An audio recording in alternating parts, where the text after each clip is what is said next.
I'm just going to read a little bit of the introduction so you get an idea of what we did here, and then we're going to bring out these fabulous young people to share of their little hearts and minds with you.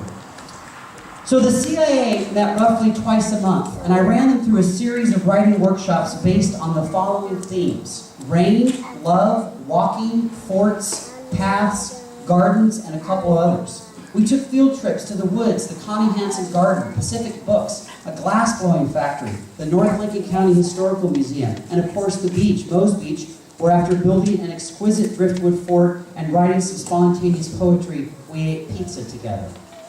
You haven't lived as a teacher until you built a fort with your students and then ate pizza with them. Incredible. The review, which is for sale back here, $5 donation, with all proceeds going towards funding the review next year. The review is arranged thematically. You can pretty much open it anywhere and catch a glimpse into the hearts and minds of some fascinating adolescents who are never afraid to confront and share the truth about their lives, the joy and the anguish. There's no standard or test score for this kind of writing, but it's the most important type of writing any young person can undertake. At this preliminary stage, they are trying to discover who they are and what they want from their futures. Honest, personal writing enables this investigation. And before I start calling him out here, I also want to thank retiring Superintendent Tom Rainerson, who started the same year I did in the Lincoln County School District, and we've been on quite a journey together. And I want to personally thank Tom in front of the audience for allowing me to have such freedom as a teacher and educator to produce some things for the students of Lincoln County. Thank you, Tom Rainerson. All right, first up tonight is Victor Carrasco to read A Tree. Victor?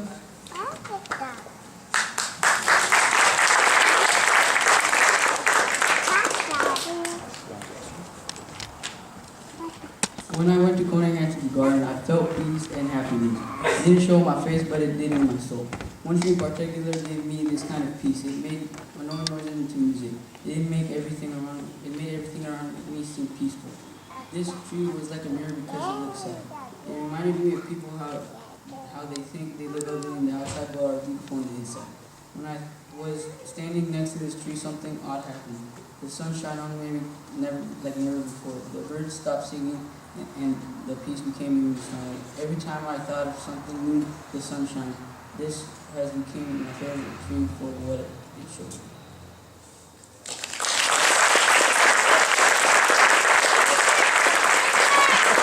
I might add that Victor stared at a tree for approximately 15 minutes at the Connie Hansen Garden.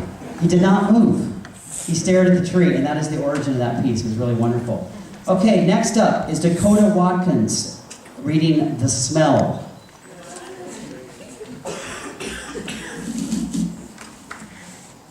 Like that?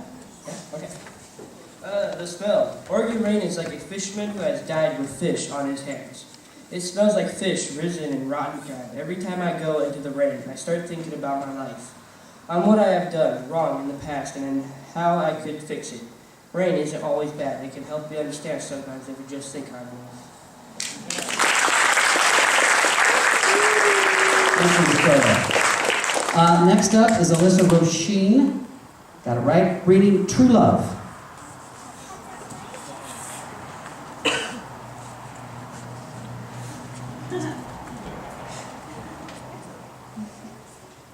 True love. Why can't I find true love? Soulmate.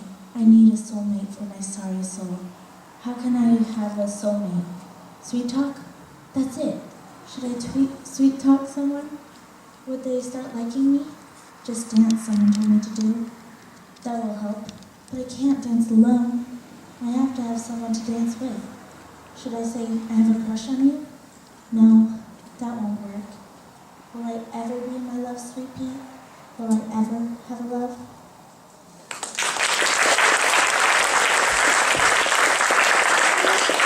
I would now like to introduce the student who is on the cover of the review. Her name is Toni Reaney, and she's going to read The Cure by Charlotte Hupert, who could not be here tonight. So Toni's going to read one of her peers' work.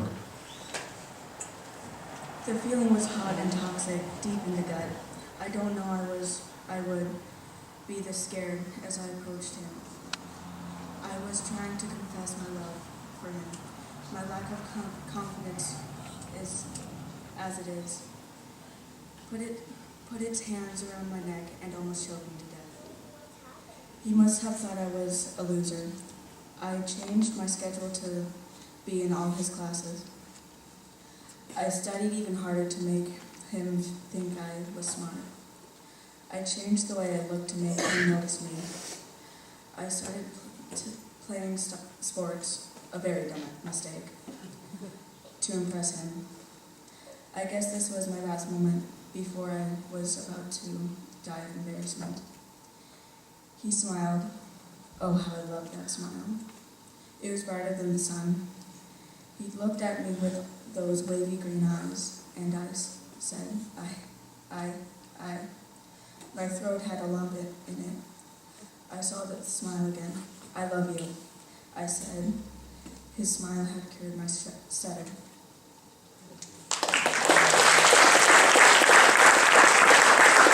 That I also wanted to be able to thank.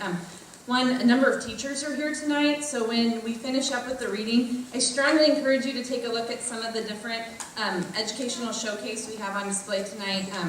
We have stuff from the science department. Our ROV tank is out front. If you want to try to run an underwater robot that our students have built, it is out there. The fish prints up on the wall were made by our students with the help of Bruce Quakey, current president at Oregon Coast Community College. He came in and taught the students how to make these. These will, not ours, Bruce Quakey's, will also be on display this summer at Blackfish Cafe if you want to be able to go in and see some of his work. I appreciate Nikki Dahlman and our structured learning class for coming here and performing for us tonight as well. Also in the back, you'll be able to see the fish, fillet, feast, and print field trip from start to finish is in the back with the poetry that the students wrote. And so with part of that, it's very cliche to say that stuff wouldn't happen without a certain individual. I don't crap, Tom, I feel like John Zeigel. Without Tom Rainierson's support, we would not have been able to bring Matt Love in to work with our middle school students this year, and we would not have been able to go on some of the field trips and support the improvement of our STEAM program, our science program that we're trying to firm up. Also, if you saw in the paper, we were able to get a sizable grant thanks to Siletz Bay Music Festival with partnership with the Lincoln City Cultural Center. And without Tom Rainierson's strong support of the arts and keeping music, at least at Lincoln City for the high school level, through times of very severe budget cuts with the help of the city of Lincoln City, we would not have been able to be in a position to apply for that grant and bring music back to us K-12. So we would like to call Tom up.